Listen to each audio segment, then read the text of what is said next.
जय श्री कृष्णा। डेली हिंदू ज्ञान में आप सभी लोगों का बहुत बहुत स्वागत है। आज बात करते हैं कि जब पहले दिन से हम लोग नवरात्र की पूजा शुरू करते हैं, हमने माता की चौकी लगा ली, घट स्थापना कर दिया।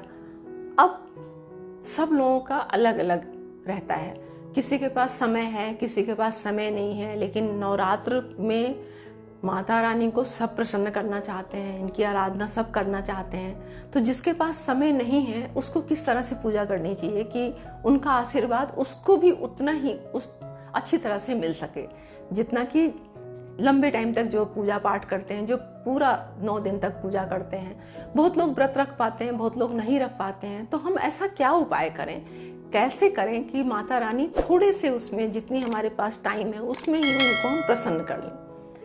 उसके लिए मैं बताती हूँ कि पहले दिन जो पहला नवरात्र है उस दिन मोस्टली लोग जो पूरे 9 दिन व्रत नहीं भी रखते हैं वो भी पहले नवरात्र तो जरूर रखते हैं, व्रत रखते हैं। अब आपने व्रत रखा है तो पूजा भी करना जरूरी है। पूजा आप बिल्कुल सिंपल तरीके से कर सकते हैं। मैंने आपको पहले बताया था वीडियो में कि एक दिन पहले आप मंदिर की सफाई वगैरह कर लीजिए। सफाई करके आप सुबह नहा धो के शुद्ध होइए। माता को लाल रंग का पुष्प बहुत पसंद है, तो आप गुड़हल का फूल ले सकते हैं, आजकल मौसम में मिल जाते हैं बड़ा आसानी से, या गुलाब का फूल ले सकते हैं आप। तो उसको गुलाब का फूल लेके, जो सुगंधित देसी वाले गुलाब आते हैं ना छोटे छोटे, वो बहुत अच्छी खुशबू आती है उसकी, वो आप फूल लीजिए। उनको लौंग का जोड़ा लीजिए, सुपारी लीजिए, पान लीजिए, ये सब उनको चढ़ाइए। मिष्ठान चढ़ाइए, मीठा आप चढ़ा सकते हैं, मिठाई वगैरह जो है दूध की बनी मिठाई चढ़ा सकते हैं।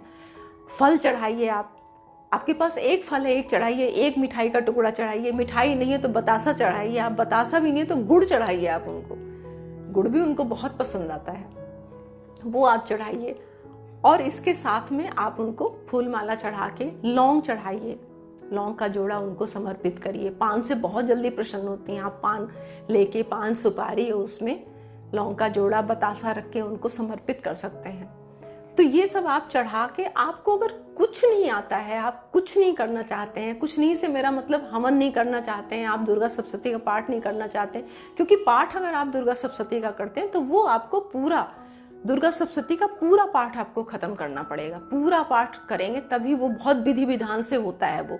तो वो संपन्न करने के लिए आपको रोज का टाइम देना पड़ता है, कम से कम आधा घंटा, 1 घंटे, आधा घंटे से लेके 1 घंटे का टाइम लग जाता है आपको विधि विधान से करने में। और अगर आप वर्किंग है, नहीं आपके पास टाइम है, तो आप दुर्गा चालीसा पढ़ सकते हैं। आप दुर्गा जी का जो मंत्र है, सर्वमंगल मांगल्ये शिवे सर्वार्थ साधिके शरण्ये त्र्यंबिके गौरी नारायणी नमस्तुते, इसका जाप कर सकते हैं आप। ओम जयंती मंगला काली भद्रकाली कपालिनी दुर्गा क्षमा शिवा धाती स्वाहा सुधा नमस्तुते, इस मंत्र का आप जाप कर सकते हैं। तो ऐसे उनके और भी बहुत सारे मंत्र हैं, उनका आप जाप कर सकते हैं। इसके साथ में अगर आपके पास टाइम है तो दुर्गा जी का जो है, जो दुर्गा सप्तशती का जो किताब है उसमें पहले ही उनका जो है 108 नाम दिए गए हैं। दुर्गा जी के 108 नाम दिए गए हैं। वो नाम आप जो है दुर्गा जी का 108 नाम जो है उसका पाठ कर सकते हैं। सबसे लास्ट में उनके 32 नामों का पाठ दिया गया है, तो वो पाठ आप कर सकते हैं। वो भी नहीं कर सकते तो आप दुर्गा चालीसा पढ़ लीजिए, वो तो आप कर सकते हैं, दुर्गा चालीसा का पाठ कर लीजिए। और इसको करने के बाद आप कोई भी एक, जो आपको मंत्र बताया मैंने, इस मंत्र का ओम ऐं ह्रीं क्लीं चामुंडाय विच्चई, ये मंत्र का आप जाप कर सकते हैं। डेली 108 माला जाप आप करिए और धूप बत्ती जलाइए। आप हवन नहीं कर सकते, धूप बत्ती जलाइए, जोत जलाइए, जो कि 10 मिनट, 15 मिनट, 20 मिनट जब तक आप पूजा कर रहे हैं तब तक जलनी चाहिए।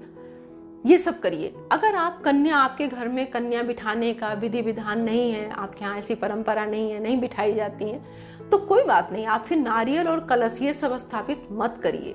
क्योंकि अगर आप कलश स्थापना करते हैं, नारियल बिठाते हैं, तो आपको ये जरूरी हो जाता है कि अष्टमी वाले दिन या नवमी वाले दिन कन्या पूजन करना जरूरी होता है।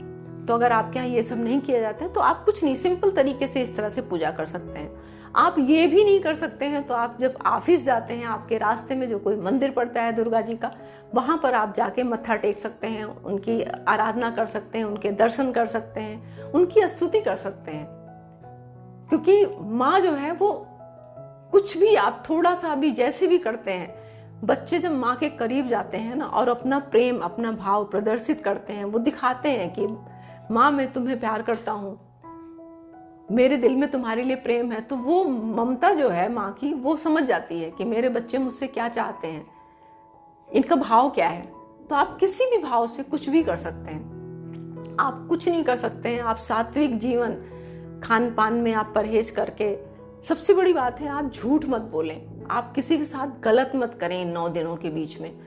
वैसे तो कभी भी झूठ नहीं बोलना चाहिए, लेकिन इस टाइम आपको विशेष ध्यान रखना, किसी से गाली गलौज, मार पिटाई, झगड़ा लड़ाई, ये सब आप मत करें। ये सब जितनी निगेटिव बातें हैं ये सब मत करें। आप कन्या हैं जो आपके घर की हैं, जो आपके बाहर मिलती हैं, नारी का, स्त्री जात का आप अपमान भूल के भी मत करें, वो किसी भी उम्र की हो आपके बाहर। तो जब आप इस तरह से करेंगे तो देवी माँ अपने आप प्रसन्न होंगी। उनको पता है कि आपके मन में भाव क्या है, आप चाहते क्या हैं, आपके विचार कितने अच्छे हैं। क्योंकि हम बहुत पूजा पाठ करें, हम रात दिन लगे रहे हैं, बहुत ही विधि विधान से, चाहे हम पंडित को बुला के और फिर पूजा पाठ करते हैं, बहुत ही विधि विधान से करते हैं। अगर हमारे मन में भाव गलत हैं, हम स्त्री जाति को गलत निगाह से देखते हैं, उसके प्रति गलत भाव रखते हैं, तो ये सब पूजा पाठ जितना भी है व्यर्थ है। फिर माँ को सब पता है आपके दिल में क्या है, उसको सब पता है, वो कभी प्रसन्न नहीं होंगे आपके ऊपर। तो ये बहुत सिंपल थी, बहुत ही शॉर्टकट तरीके से आपको बताया कि जो वर्किंग है, आप दिन में कभी भी, आप अकेले बैठे हैं, काम कर रहे हैं, आप मन में माता का ध्यान कर सकते हैं। मन में आप मनी मन आप उनकी छोटी सी ओम दुर्गाय नमः, इस तरह से छोटा सा मंत्र जो है वो आप जो भी आप समझ पाए, याद कर पाए, उनका मन आपको, और कुछ नहीं तो जय माता दी इतना भी अगर आप करते रहते हैं मन में उनका ध्यान करके, तो वो प्रसन्न होती हैं। उनको बस यही चाहिए कि भाई मेरे बच्चे मुझसे कितने जुड़े हैं, मुझे कितना याद करते हैं, किस भाव से याद करते हैं, उतने में वो खुश हो जाते हैं और आपको वो सब कुछ देंगी जो एक पूजा करने वाला 1-1 घंटा पूजा कर रहा है। हो सकता है उससे ज़्यादा आपके ऊपर प्रसन्न हो जाए, क्योंकि आपका भाव शुद्ध है।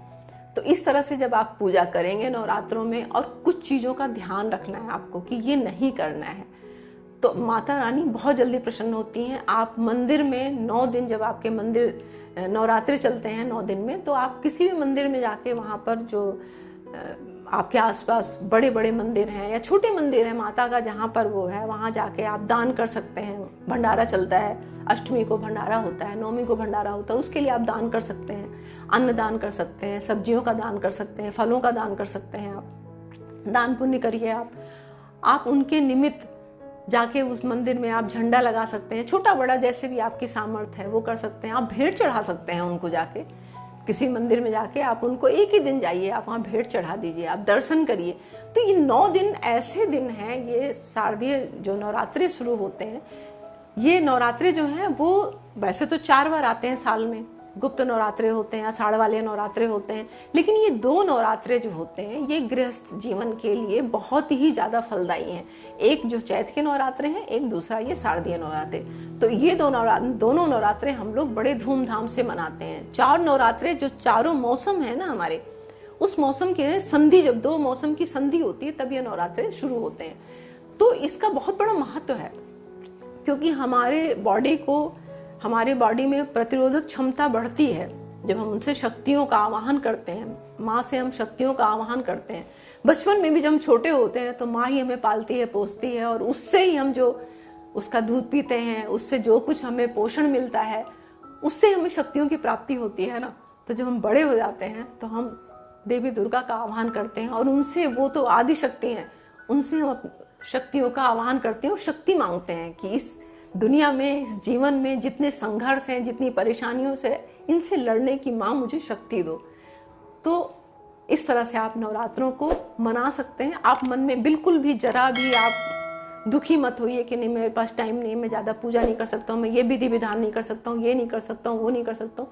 कोई भी ऐसी परेशानी नहीं। बस आप मन में श्रद्धा रखिए, मन में विश्वास रखिए और वो भाव रखिए उनके प्रति। देखिए आपके भी नवरात्रे उतने ही अच्छे होंगे, उतने ही फलित होंगे जितने कि सबके होते हैं। तो आज मैं अपनी जानकारी को बस यहीं विराम देती हूँ। मिलती हूँ एक नई जानकारी में, नई वीडियो में। तब तक के लिए नमस्कार।